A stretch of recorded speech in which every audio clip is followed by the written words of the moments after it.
দুর্গাপুরের Coke oven থানায় নতুন পদে নিযুক্ত নতুন অফিসার আসার পর বড় সড় সাফল্য। বুধবার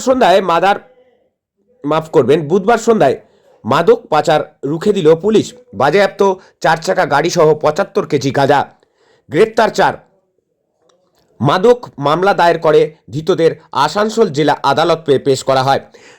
ধৃতেরা দুর্গাপুরের রামকৃষ্ণপল্লীর ভরত কুমার জাসওয়াল, মুর্শিদাবাদের রানীনগরের আনারাল ইসলাম, দিলদার মণ্ডল ও আব্দুল খালেক শেখ। পুলিশ সূত্রে জানা গেছে, বুধবার সন্ধ্যায় একটি সাদা রঙের 4 চাকার গাড়ি দুর্গাপুরের গ্যামন ব্রিজের দিক থেকে রাতুরিয়া অঙ্গদপুর শিল্প তালুকের দিকে যাচ্ছিল। গোপন সূত্রের খবর পেয়ে কোক ওভেন থানার পুলিশ ওই রাস্তার মাঝেই নাকা চেকিং শুরু করে। আটকানো হয় সাদা রঙের গাড়িটি। গাড়ির ভেতর তখন চালকসহ 4 জন ছিল। ডিকি খুলতেই দেখেন 3টি ট্রলি ব্যাগ আর 3টি কালো ব্যাগ। সেগুলি খুলতেই পুলিশের চোখ কপালে ওঠে। সেই ব্যাগগুলির ভেতরে ছিল বিপুল পরিমাণ গাঁজা। তৎক্ষণাৎ গাড়ি থেকে 4 জনকে গ্রেপ্তার করা হয়। বাজেয়াপ্ত করা হয় প্রায় 75 কেজি গাঁজা, যার বাজার মূল্য প্রায় 10 লক্ষ টাকা।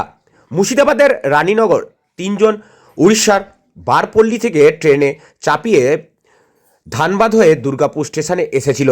তারপর সেখান থেকে বেনাচিতির রামকৃষ্ণপল্লীর ভরত কুমার জাসওয়ালের 4 চাকার গাড়ি নিয়ে আসে এবং সেই গাঁজা কিনে 4 চাকার গাড়িতে করে 4 জনে মিলেই রাতুরিয়া অঙ্গদপুরের রাস্তা ধরে ওয়ারিয়ার দিকে যাচ্ছিল। সেখানেই পাচারের কথা ছিল।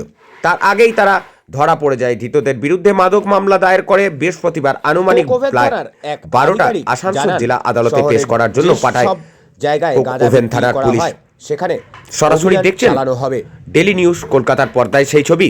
পশ্চিম বর্ধমান দুর্গাপুর থেকে মদন দালালের রিপোর্ট, ডেলি নিউজ কলকাতা। আর আপনারা দেখছেন ডেলি নিউজ, সত্যমেব জয়তে।